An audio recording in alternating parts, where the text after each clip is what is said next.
우리 여러분 어떻게 할까요? 설교를 좀 짧게 할까요? 아니면 준비한 걸 다 할까요?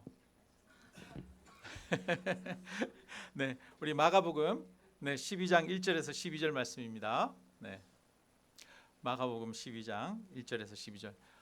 우리 간정해 주신 안동기 집사님 감사드립니다. 네, 우리 간정해 주신다고 수고해 주셨으니까 우리 박수 한번 부탁드립니다. 네. 네, 우리 마가복음 12장 1절에서 12절 우리 같이 한번 읽겠습니다.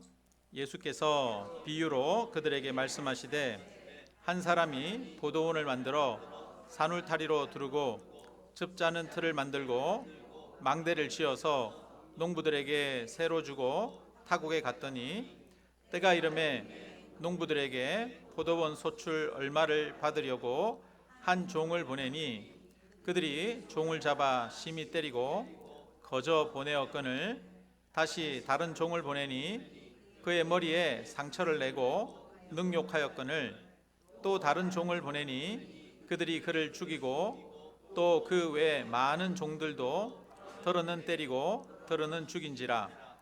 이제 한 사람이 남았으니 곧 그가 사랑하는 아들이라.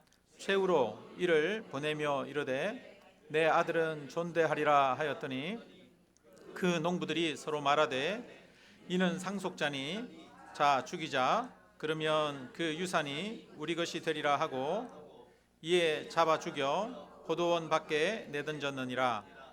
포도원 주인이 어떻게 하겠느냐? 와서 그 농부들을 진멸하고 포도원을 다른 사람들에게 주리라. 너희가 성경에 건축자들이 버린 돌이 모퉁이의 머릿돌이 되었나니 이것은 주로 말미암아 된 것이요 우리 눈에 놀랍도다 함을 읽어보지도 못하였느냐 하시니라. 아멘. 네, 어떤 사람이 평생을 연구한 끝에 획기적인 기술을 개발했습니다. 그는 한 대기업에 기술 정보를 공유하면서 협력을 논의했습니다. 그런데 계약이 진행되지 않았어요. 얼마 지나지 않아 그 대기업에서는 그동안 논의하던 그 기술을 가지고 새로운 제품을 출시했습니다. 연구자는 자신의 기술이라며 항의했습니다. 소송도 했어요. 하지만 법원은 증거가 부족하다며 대기업의 손을 들어주었습니다. 그 연구자는 평생 연구한 것을 하루아침에 빼앗긴 것이지요. 예전에는 우리나라에 이런 일들이 종종 있었지 않습니까? 중소기업의 기술들을 대기업이 빼앗는 경우들. 근데 요즘도 그런 일들이 우리의 삶 가운데서도 일어나기도 합니다. 유명한 음식점 주방에서 몇 달 동안 일하다가 어깨너머로 배운 레시피를 가지고 밖에 나와서 바로 옆에 원조 식당이라며 식당을 차리는 경우도 있습니다. 학생이 열심히 연구한 논문을 지도교수가 이름을 바꿔서 자기 이름으로 게재하는 경우도 있습니다. 또 회사에서도 부하 직원이 준비한 일을 상사가 자기 공으로 가져가기도 합니다. 내가 열심히 노력해서 내가 갖고 놓은 것을 다른 사람이 가져갈 때 얼마나 억울하겠습니까? 혹시 우리 중에도 이런 일을 겪으신 분들 계십니까? 우리 성도님 중에 이런 일을 겪으신 분이 계시죠. 그래서 온 성도님들이 다 함께 아파하고 기도했던 경험들이 있습니다. 그런데 오늘 우리가 읽은 본문에도 비슷한 이야기를 하고 있습니다. 예수님이 비유로 종교 지도자들에게 말합니다. 한 사람이 포도원을 만들었다. 울타리를 치고 즙자는 틀을 만들고 망대를 세웠습니다. 여러분, 여기서 농부들이 한 것이 있습니까? 농부들이 한 것은 아무것도 없습니다.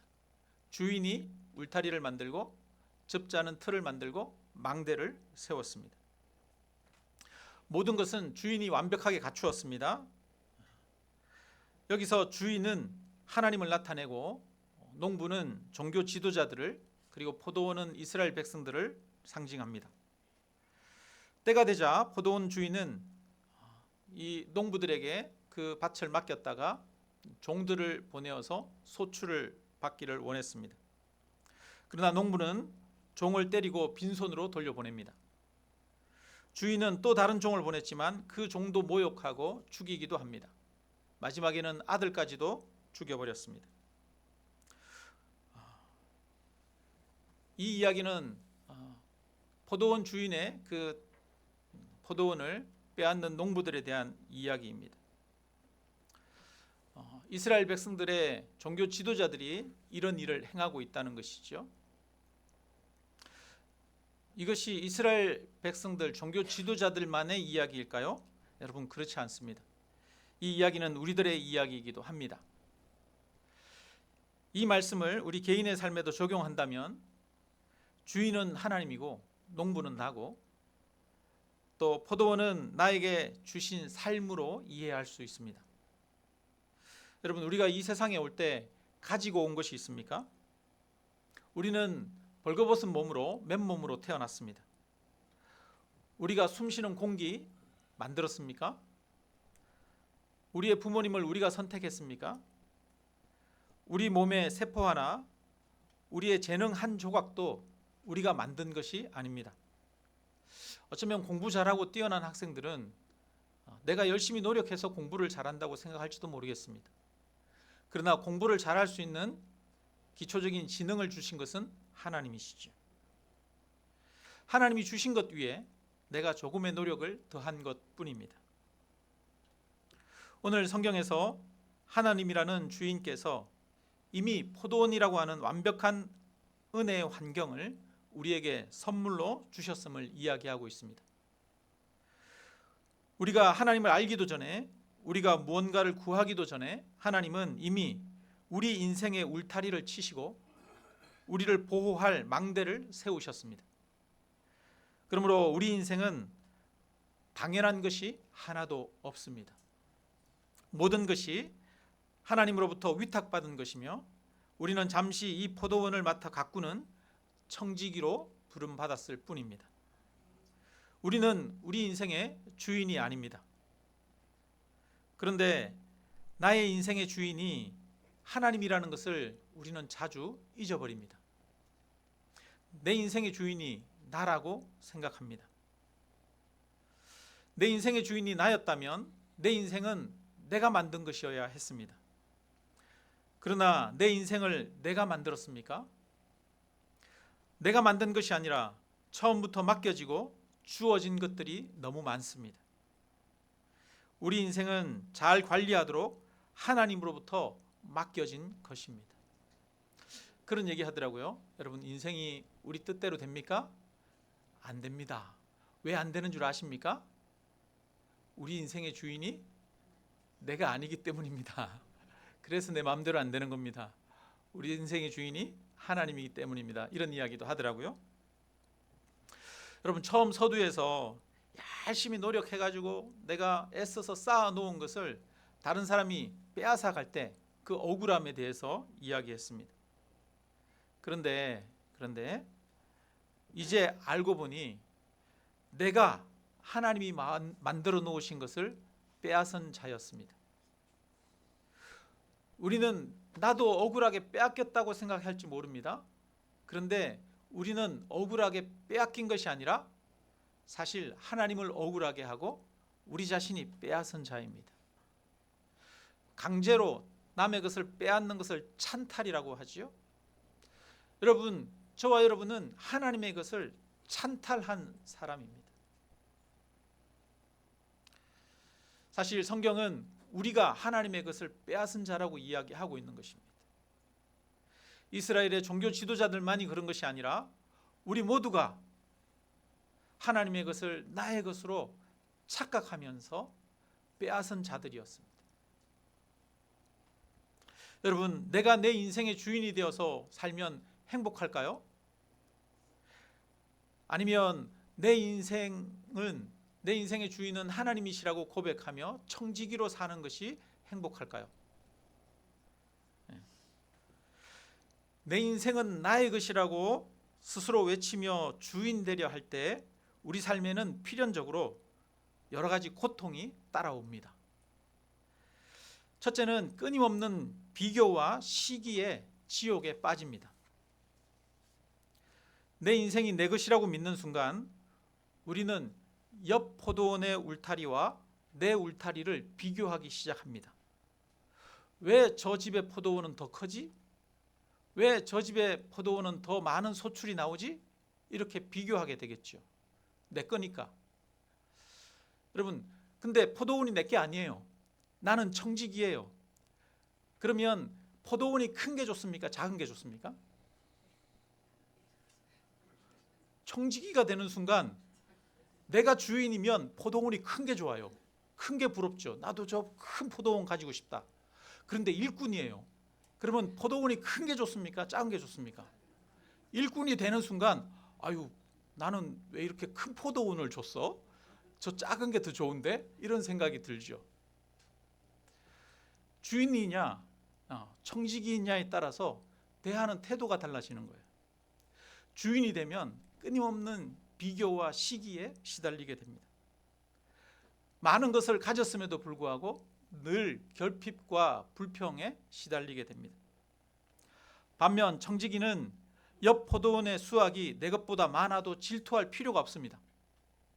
그 포도원의 주인도 나의 주인이고 내 포도원의 주인도 나의 주인이고 이 포도원의 모든 것은 주인의 것이기 때문입니다.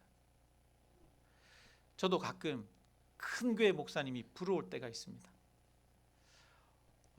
큰 교회 목사님들의 재능을 보면은 놀랍습니다. 그래서 나는 왜 저런 재능이 없지? 그리고 스스로 초라하게 느낄 때가 있습니다. 그러다가도 나는 주님이 맡기신 청지기일 뿐이지. 그것을 생각하면 나에게 맡겨진 것에 최선을 다하면 충분하다는 그런 마음이 듭니다. 청지기는 타인과의 비교가 아니라 주인과의 신뢰관계에서 기쁨을 찾습니다. 여기에서 진정한 자존감이 회복됩니다. 내가 주인이 되면 염려와 걱정이 많아지고 때로는 실패와 좌절을 겪을 때 의욕 상실을 경험하게 됩니다. 주인은 모든 것을 책임져야 합니다. 작은 중소기업을 경영하시는 우리 집사님들 2월달이 무섭대요. 왠지 아십니까? 2월달은 28일밖에 없어요. 게다가 2월달에 뭐가 있습니까? 구정이 있어요. 연휴가 있어요. 그래서 일은 적게 하는데 월급은 그대로 줘야 되잖아요. 그래서 중소기업 사장님들이 2월달이 무섭다고 합니다. 사장님들은 염려와 걱정이 많습니다. 이번 달 직원들 월급은 어떻게 주지? 이번 달 수주는 어떻게 어디에서 받아오지? 염려하고 근심할 것이 너무나 많습니다. 일꾼은 염려하고 근심합니까? 일꾼은 2월 달이 좋아요. 일 적게 했는데 월급은 그대로 받으니까 명절도 있고 2월 달이 좋잖아요.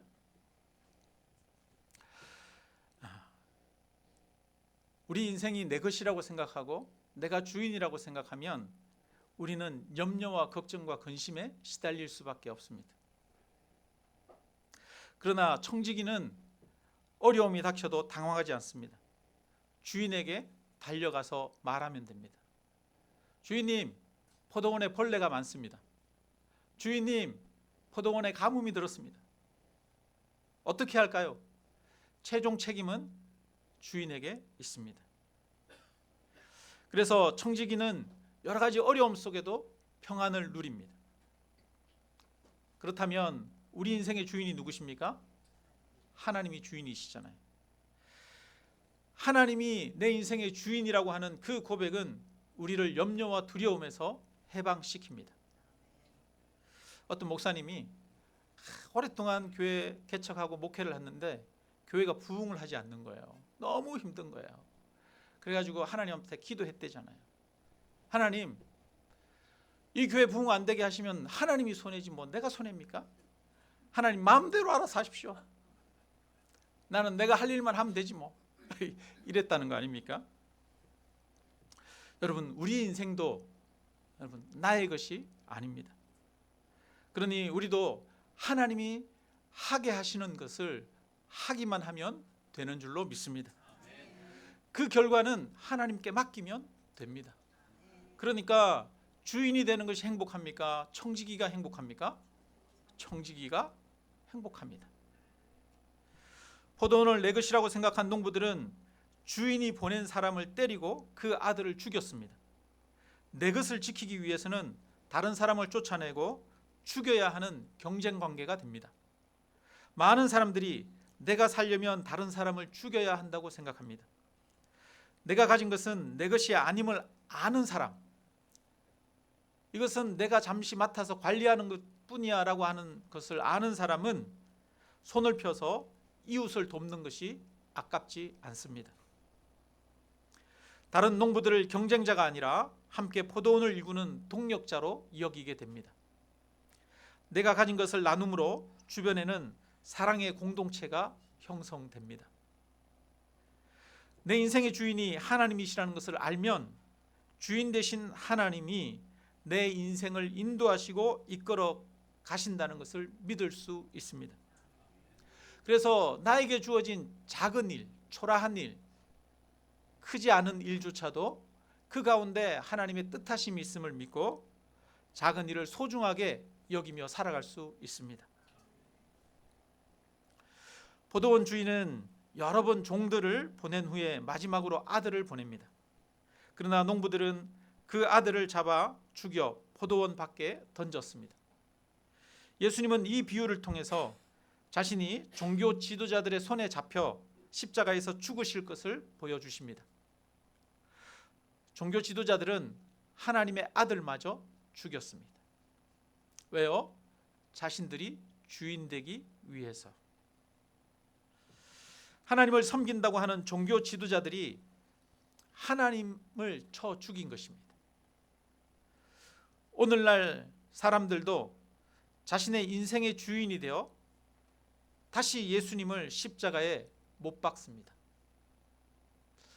여러분, 우리가 예수님을 부정하고 예수님을 십자가에 못 박는 것이 무엇입니까? 내가 내 인생의 주인이다. 내 생각대로, 내 판단대로, 내 의지대로 살아가면 된다라고 생각하는 그것이 바로 예수님을 부인하는 것이요, 십자가에 못 박는 것입니다. 포도원 농부가 주인의 아들을 죽였어요. 얼마나 나쁜 농부들입니까? 그러면 그 농부들이 누구입니까? 오늘 바로 우리 자신이 주인의 아들을 죽인 그 농부들이 아니겠습니까? 내 인생은 나의 것이라고 하는 우리들이야말로 예수님을 십자가에 못 박았던 자들입니다. 10절에 말씀합니다. 너희가 성경에 건축자들이 버린 돌이 모퉁이의 머릿돌이 되었나니 이것은 주로 말미암아 된 것이요 우리 눈에 놀랍도다. 사람들은 예수님을 버렸습니다. 예수님을 귀하게 여기지 않았습니다. 예수님을 주인으로 여기지 않았습니다. 그러나 하나님은 예수님을 새로운 건축물의 모퉁이 돌이 되게 하셨습니다. 모퉁이 돌은 건축물의 가장 아래에 있는 기초가 되는 돌입니다. 그리고 이 모퉁이 돌은 두 벽이 하나로 맞물리는 곳에 있는 돌이고 건축물의 수직과 수평을 결정하는 기준석이 되어집니다. 예수님은 하나님을 삶의 주인으로 모시고 사는 사람들의 기초석이 되십니다. 하나님을 내 삶의 주인으로 생각하며 살아가는 사람은 예수님을 통해서 서로 연결이 되어집니다. 건축가가 머릿돌을 기준으로 벽을 쌓듯 우리 인생의 모든 선택은 예수님의 성품과 말씀에 맞추어져야 합니다. 이제 우리는 나의 인생의 주인이 하나님이심을 고백하며 살아야 합니다.